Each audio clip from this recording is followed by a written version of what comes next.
Good morning, this is Tim McGowan for the Finance News Network. Stocks rose on Wednesday, fueled by a rally in tech stocks as all major averages reached their highest point since early June. The Nasdaq Composite jumped 1.58%, the S&P 500 0.59%.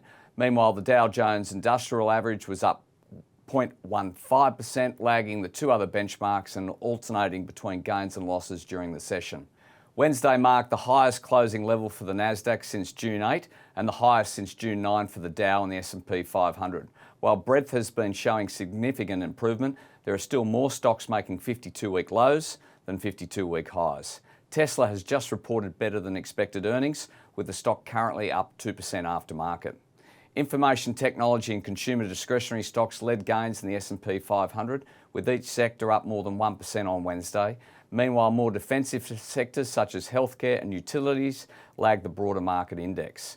Semiconductor stocks outperformed after the Senate pushed forward a $50 billion package to boost chip manufacturing in the United States. Shares of Advanced Micro Devices jumped 4%, Nvidia was up 4.8%, and Qualcomm advanced 2.9%. Once again, the US is taking steps to own the supply chain in critical industries. In further Elon Musk news, Twitter won its effort to expedite its trial with Elon Musk yesterday in its lawsuit to force Musk to close his $44 billion acquisition of the company. So many people tried to listen to the proceedings that the dial-in hit capacity, and we hear advisors around Wall Street were huddled around speakerphones. The two sides are gearing up for a trial in October. Streaming stocks surged on the back of better than expected earnings from Netflix.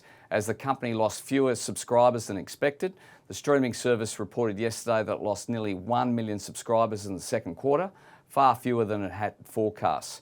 What's more, Netflix said some of its strategies to stem losses, like an ad-supported option for consumers and a crackdown on password sharing, would boost revenue as soon as next year.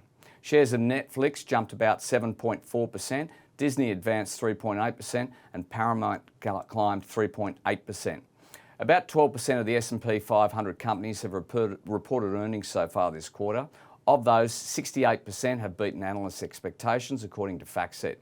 Investors have been waiting this earnings season for clues on how companies are coping with the worst inflation in more than 40 years. On tech valuation front, a recent report by T. Rowe Price has put tech valuations into perspective.